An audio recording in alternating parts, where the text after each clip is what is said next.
50 வருடங்களுக்கும் மேலாக சினிமாவின் முடிசூடா மன்னனாக வலம் வந்துட்டு இருக்கக்கூடிய நம்ம சூப்பர் ஸ்டார் ரஜினிகாந்த் அவர்கள் 70 வயசுக்கு மேலேயும் கூட இன்னமும் செம்ம ஆக்டிவா செம்ம எனர்ஜெட்டிக்கா அடுத்தடுத்த படங்கள் நடிச்சுட்டு தான் இருக்காரு. இந்த வருஷம் கூட அவருடைய நடிப்புல வெளியான கூலி திரைப்படம் கிட்டத்தட்ட 500 கோடிகளுக்கு மேல வசூல் பண்ணிருந்துச்சு. படத்துக்கு கலவையான விமர்சனங்கள் வந்திருந்தாலும் கூட சூப்பர் ஸ்டார் படம்னா அது ஆட்டோமேட்டிக் ஒரு ஹையர் வசூல் பண்ணும் அப்படின்னு எல்லாருக்குமே தெரியும். அது மறுபடியும் கூலி திரைப்படம் இன்னொரு தடவை நிரூபிச்சிருந்துச்சு அப்படின்னு சொல்லலாம். இப்ப அடுத்ததா சூப்பர் ஸ்டார் ரஜினிகாந்த் அவர்கள் நெல்சன் அவருடைய இயக்கத்துல ஜெயிலர் பார்ட் 2 திரைப்படத்தில் நடிச்சிட்டு வந்துட்டு இருக்காரு. ஷூட்டிங்கை முடிச்சு கொடுத்துட்டு உடனடியாக RKFI அதாவது ராஜ் கமல் ஃபிலிம்ஸ் இன்டர்நேஷனல் இருக்கு இல்லையா, நம்ம உலகநாயகன் கமல் சார் அவருடைய தயாரிப்பு நிறுவனத்துல ஒரு படம் பண்றாரு சூப்பர் ஸ்டார் ரஜினிகாந்த். அந்த திரைப்படத்தை குறுகிய கால தயாரிக்க இருக்காங்க. அந்த திரைப்படத்தை சுந்தர் சி தான் டைரக்ட் பண்ண போறாராமா. சூப்பர் ஸ்டார் ரஜினிகாந்த் ஒரு காமெடியான ஃபன்னான படம் கொடுத்து ரொம்ப நாள் ஆச்சு அப்படின்னு சொல்லி சுந்தர் சி கூட மறுபடியும் கை கோக்குறாரு. டைரக்ஷன்ல ஒரு திரைப்படம், கமலுடைய தயாரிப்புல சுந்தர் சியோட டைரக்ஷன்ல இன்னொரு திரைப்படம்னு அடுத்தடுத்த திரைப்படங்களை முடிச்சு கொடுத்துட்டு சூப்பர் ஸ்டார் ரஜினிகாந்த் இன்னொரு திரைப்படம் கமல் அவர்களுடைய தயாரிப்பு நிறுவனத்துக்கு பண்ண போறாராமா. அந்த திரைப்படம் தான் அவருடைய கரியர்ல கடைசி திரைப்படமா இருக்கும் அப்படின்னு சொல்றாங்க. இப்ப காலங்களா படங்கள்ல கவனிச்சிங்க அப்படின்னா என்னதான் சூப்பர் ஸ்டார் ரஜினிகாந்த் பயங்கரமா எனர்ஜெட்டிக்கா இருந்தாலும்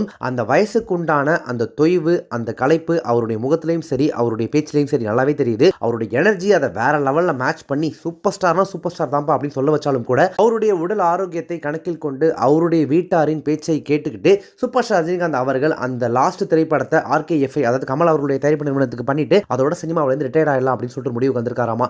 எங்கேருந்து ஆரம்பிச்சோமோ அங்கதான் முடிக்கணும் அப்படின்ற மாதிரி அந்த கடைசி திரைப்படத்துல தான் உலகநாயகன் கமலஹாசன் கூட மறுபடியும் சூப்பர் ஸ்டார் ரஜினிகாந்த் சேர்ந்து நடிக்க போறாரு. எஸ், அந்த ரெண்டு லெஜெண்ட்ஸும் சேர்ந்து பண்ண போற அந்த திரைப்படம் தான் சூப்பர் ஸ்டார் ரஜினிகாந்துடைய கடைசி திரைப்படமா இருக்கும் அப்படின்னு சொல்லப்படுது. லோகேஷ் கனகராஜ் தான் ஃபர்ஸ்ட் அந்த படத்தை டைரக்ட் பண்றாரு அப்படின்னு சொல்லிட்டு இருந்தாங்க. இப்போ நெல்சன் திலீப் குமார் அவர் தான் டைரக்ட் பண்ண போறாரு அப்படின்றத கிட்டத்தட்ட உறுதிப்படுத்தியாச்சு அப்படின்னு சொல்றாங்க. வயசுக்கு தன்னை எப்படி பிரசன்ட் பண்ணணும், அப்படி பிரசன்ட் பண்ணி எப்படி அந்த படத்தை ஹிட் ஆகணும் அப்படின்றதுல ரொம்ப கம்ஃபர்டபுளா ட்ரீட் பண்றதுனால நெல்சன் ரொம்பவே பிடிச்சு போச்சாமா சூப்பர் ஸ்டார் ரஜினிகாந்துக்கு. அந்த வகையில் அவர் சொன்ன ஸ்கிரிப்டும் ரொம்ப பிடிச்சதுனால தாங்கள் ரெண்டு பேரும் சேர்ந்து நடிக்க இருக்கிற அந்த திரைப்படத்தை நெல்சனே டைரக்ட் பண்ண சொல்லியிருக்காங்களாமா. அதற்கான ஸ்கிரிப்ட் ப்ராசஸை ஜெயிலர் 2 முடிச்சதுக்கு அப்புறமா அவர் கம்ப்ளீட் பண்ணிடுவார் அப்படின்னு எதிர்பார்க்கப்படுது. சோ சூப்பர் ஸ்டார் ரஜினிகாந்த் அவருடைய நடிப்புல அடுத்ததா வரக்கூடிய 3 திரைப்படங்கள் தான் அவருடைய கரியர்ல கடைசி திரைப்படமா இருக்க போது. உலகநாயகன் கமல் சார் கூட சேர்ந்து நடிச்சு தன்னுடைய கரியர் எங்க ஆரம்பிச்சாரோ அங்கேயே வந்து ரிட்டையர்டும் ஆக போறாரு. என்னதான் சூப்பர் ஸ்டார் ஃபேன்ஸ்க்கு இதெல்லாம் கொஞ்சம் வருத்தமா இருந்தாலும் கூட அவருடைய லைஃபையும் அவருடைய உடல் ஆரோக்கியத்தையும் அவர் பார்க்கணும் இல்லையா, அந்த வகையில் அவர் ரிட்டையர்ட் ஆகிறது நல்ல விஷயம் தான் அப்படின்றத பலருடைய கருத்தாவும் இருக்கு.